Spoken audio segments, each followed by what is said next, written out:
Hey you guys, welcome back to Epically Noob.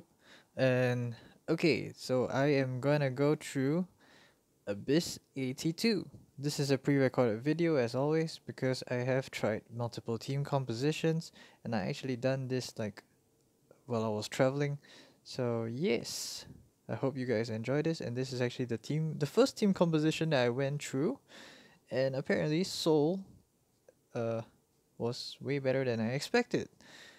Um I'll just go through the boss stage later when we actually get to it.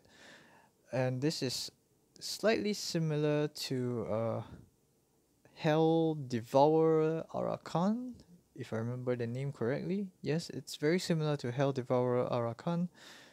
Uh, and yes, the difficulty wise, it's kind of difficult, honestly speaking, compared to the rest of the Abyss raids and the Abyss floors. But that is to be expected because as the level goes up, the difficulty goes up as well.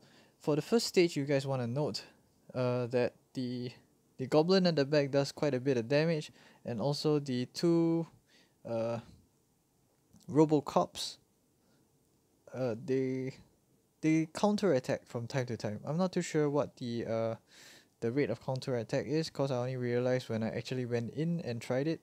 But it seems that they counterattack quite often, although not that often. It seems like every few hits they counterattack. Maybe it's like 4 hits or something like that.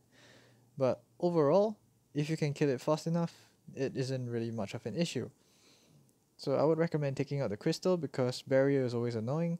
Then follow up by taking out one Robocop at a time. Don't hit both at a time because you're just gonna it's like asking for counterattacks.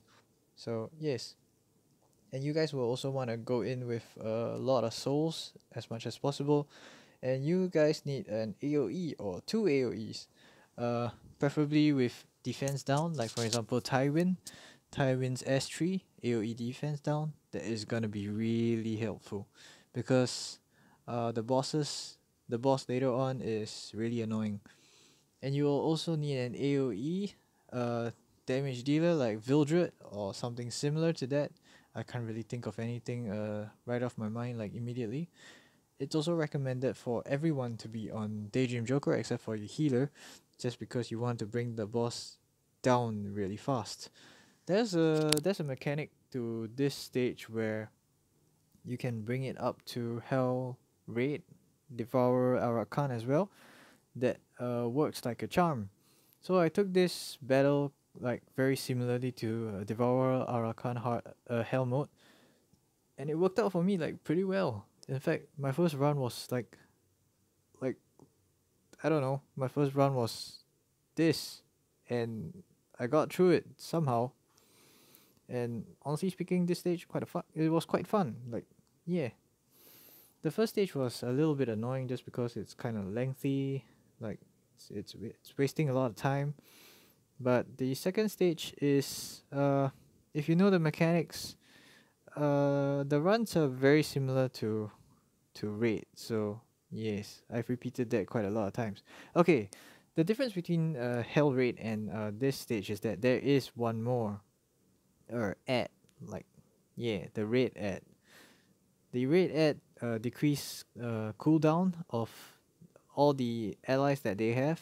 So that means the spider will be able that means Arakan will be able to use the S3 a lot sooner. Same for the spider. The spiders do the same thing as they always do. They heal the lowest HP. So in other words, if you guys got my hint over there, it means that the ads must always have a lower HP than Arakan. So if you can maintain that, then the ads will never heal Arakan.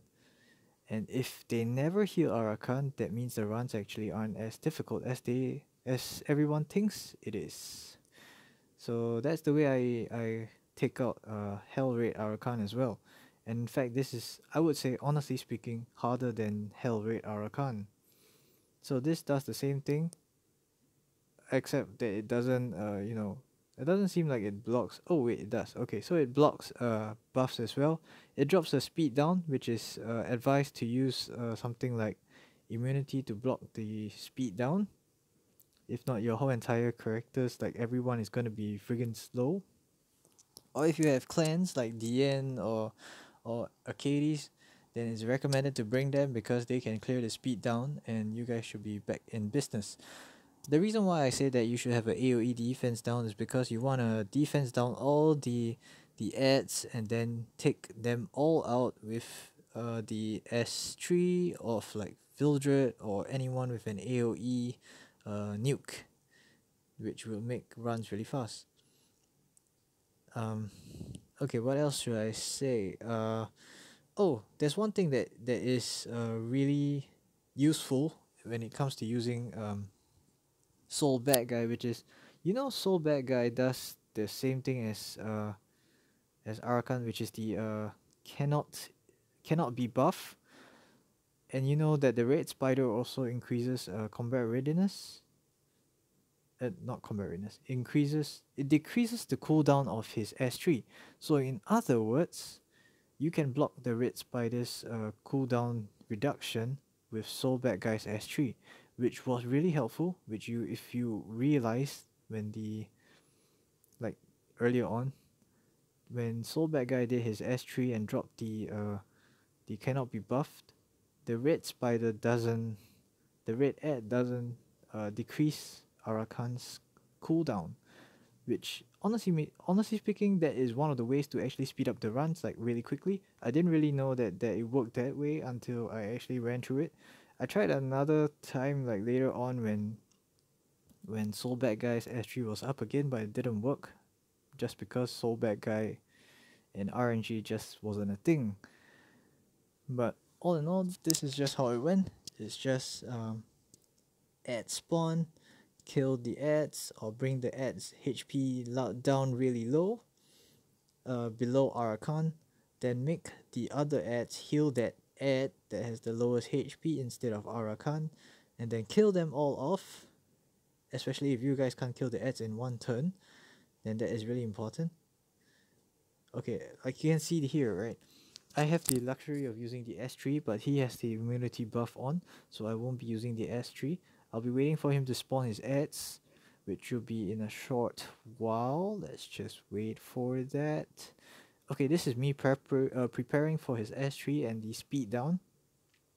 So I plot the immunity. I even burnt it. And yes. And S2.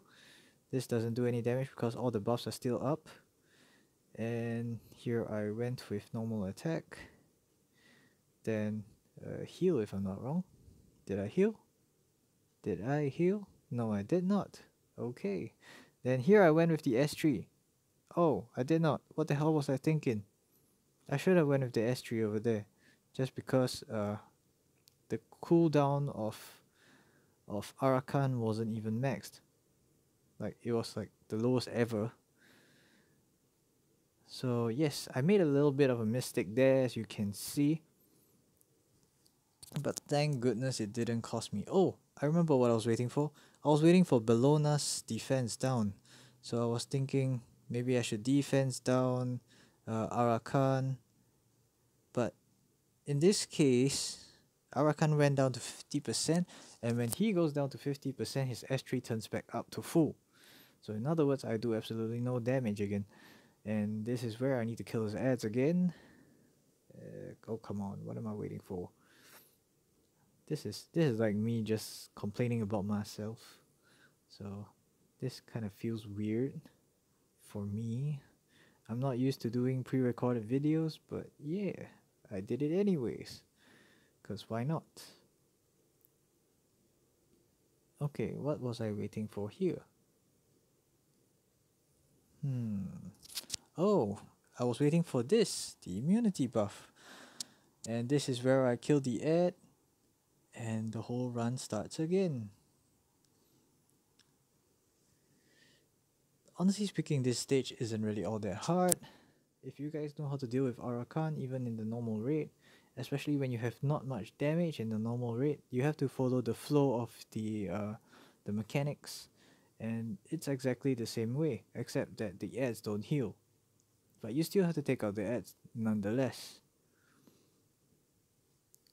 So I did try the S3 here, if I'm not wrong. Did I? Yes, I did. Did I? Yes. And if I remember correctly, it didn't proc, which was sad. Yes, resisted. I kinda, if you guys seen how my soul was built, he has negligible amounts of effectiveness. So yeah, that's the reason why. Oh yes, one very important thing which I completely forgot. Arahakan's S1, his normal attack, his normal hit, it does stun. So in other words, immunity is definitely a must for this stage. If you guys have immunity, definitely use it. Angelica is I would say a must-have to make the runs like super no-brainer. But if you guys don't have her, then you guys have to. In fact, I think it would be really really hard without her.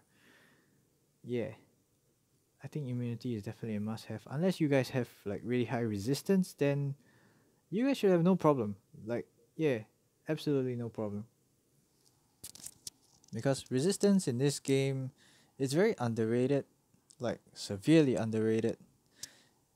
That I mean, everything has a debuff. Almost everything has a debuff. Almost every boss fight has a debuff.